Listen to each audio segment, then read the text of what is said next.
Hello everybody, I hope you are well. मैं उज़ैर बिन फरीद, आप देख रहे हैं मेरा यूट्यूब चैनल। मैं आज आपके लिए कुछ खबरें लेके आया हूँ। ये खबरें पाकिस्तान से रिलेटेड हैं, अफ़गानिस्तान से रिलेटेड हैं एंड यूएस और इंडिया के ताल्लुक से रिलेटेड हैं। What's happening, let's dive in. सबसे पहली खबर ये है कि पीटीआई की जो पार्टी है उसने पीटीआई के जो मेंबरान हैं नेशनल असेंबली के अंदर, उन्होंने इस्तीफ़े देना शुरू कर दिए हैं। अकॉर्डिंग टू डॉन 18 पीटीआई के मेंबरान ने इस्तीफ़े अपने जमा करा दिए हैं। सबसे टॉप ऑफ द लिस्ट आपके चेयरमैन पीटीआई बैरिस्टर गौहर साहब हैं, जिन्होंने रिज़ाइन कर दिया है। और नेशनल असेंबली की 4 स्टैंडिंग कमेटीज़ जिनका वो हिस्सा थे, उन सभी इन्होंने रिज़ाइन कर दिया है। कौन कौन सी स्टैंडिंग कमेटीज़ थी जिनका गौहर साहब हिस्सा थे? वो थी लॉ एंड जस्टिस की, ह्यूमन राइट्स की, IT and house business advisory committee. ये 4 स्टैंडिंग कमेटीज थी जिनका गौहर साहब चेयरमैन पीटीआई हिस्सा थे। अब उन्होंने रिज़ाइन कर दिया है। उन्होंने रिज़ाइन क्यों किया है? क्योंकि उन्होंने ये बोला है कि मैंने रिज़ाइन इसलिए किया है कि भाई हमारे जो पीटीआई के फाउंडर हैं उनकी ये इंस्ट्रक्शन है और हमारा जो पॉलिटिकल कमेटी है उसका ये फैसला है। पीटीआई के फाउंडर इमरान खान साहब ने अपने मेंबरान को बोला है कि रिज़ाइन रिज़ाइन रिज़ाइन, एलो रिज़ाइन, ले जाओ रिज़ाइन।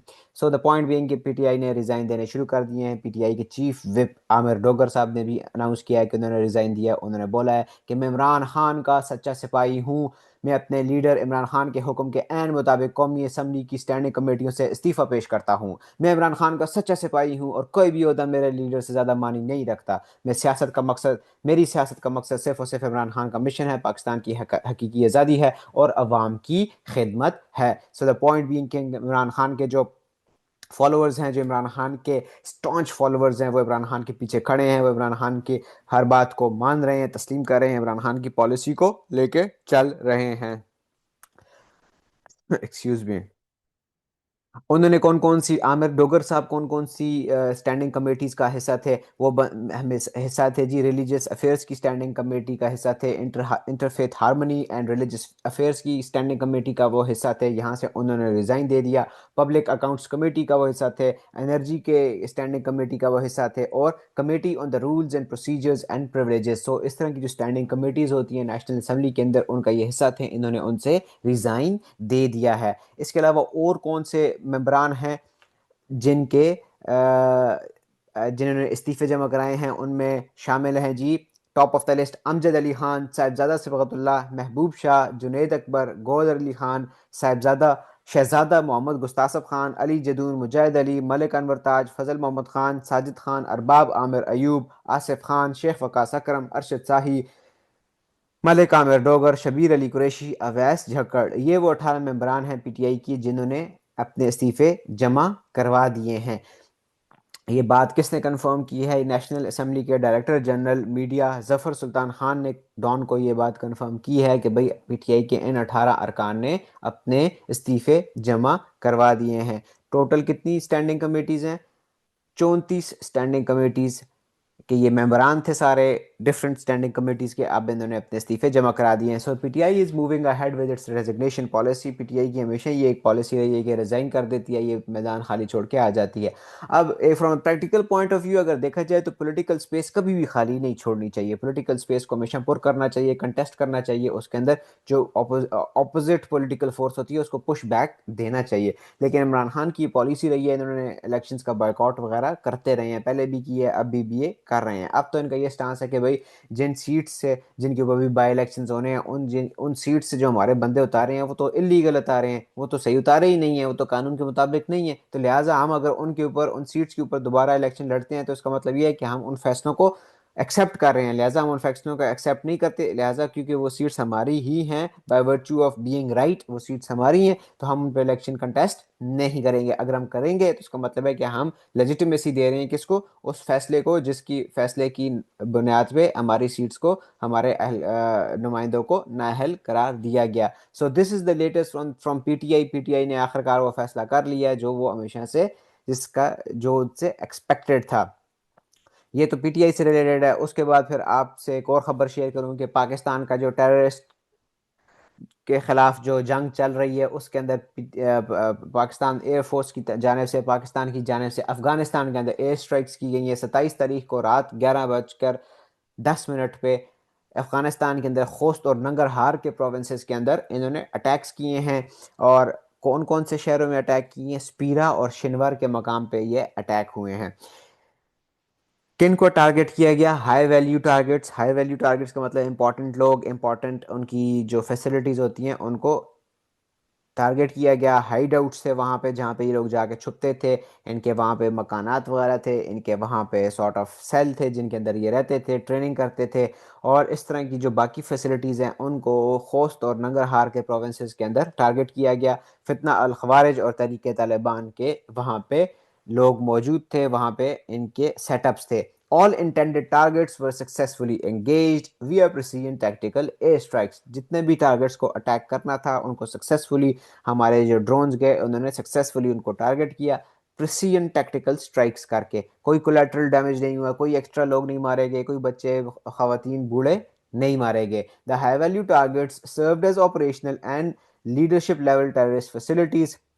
जो लोग वहाँ पे मारे गए वो हाई वैल्यू थी, उनकी इंपॉर्टेंस ज़्यादा थी, और वो लीडरशिप लेवल के रोल में थे और ऑपरेशनल लेवल के रोल में थे। और ये लोग जो मारे गए, जो वहाँ पे जिन फैसिलिटीज़ को टारगेट किया गया, they were vital to the operations of TTP. The operation was conducted in support of ongoing kinetic operations aimed to severely degrade the TTP's ability to conduct terrorist operations in the reason.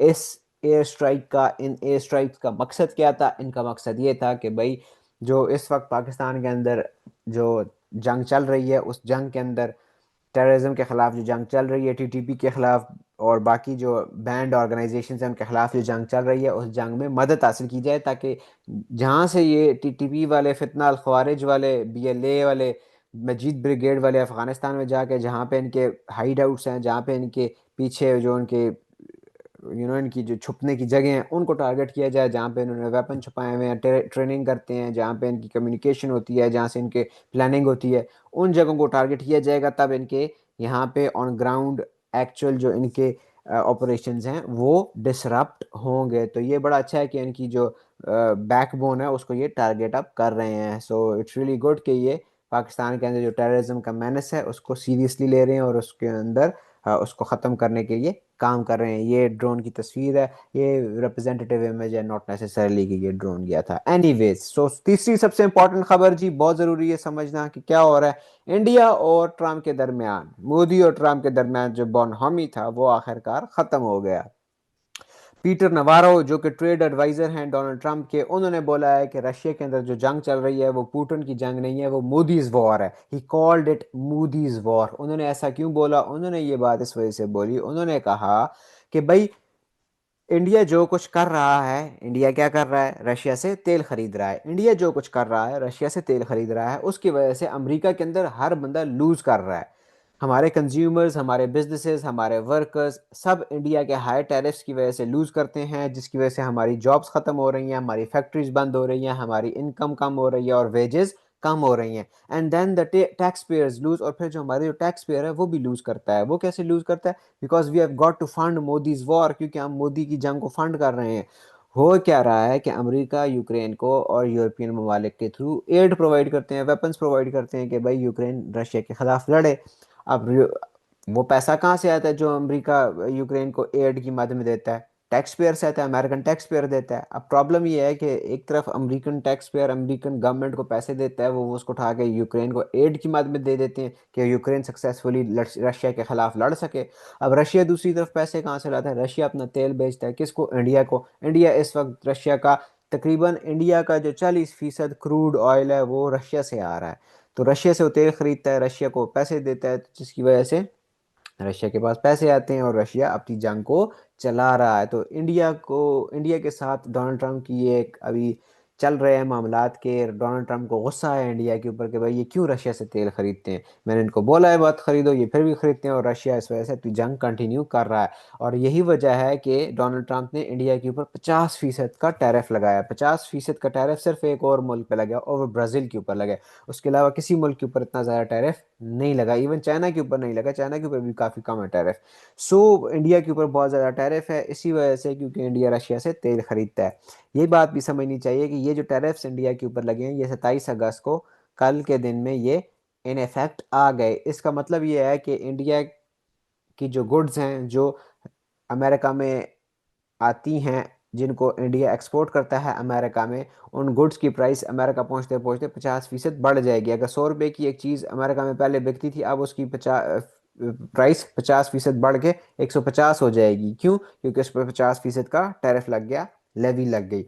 ये भी समझने की ज़रूरत है कि India तकरीबन 55% अपना जो एक्सपोर्ट करता है वो यूएस को करता है। यूएस इंडिया की सबसे बड़ी एक्सपोर्ट मार्केट है। Textiles, James, jewelleries, pharmaceutical, chemicals, machinery, इस तरह के इक्विपमेंट यूएस में वो बेचता है। और इस तरह की जो लेबर इंटेंसिव इंडस्ट्री है इंडिया के अंदर, जिसके अंदर ज़्यादा लेबर इन्वॉल्व होता है, ह्यूमन लेबर, वो इंडस्ट्री इस इन टैरिफ से अफेक्ट होगी। इसके ऊपर मैंने प्रीवियस वीडियोस के अंदर एनालिसिस किया हुआ है, वो आप देख सकते हैं।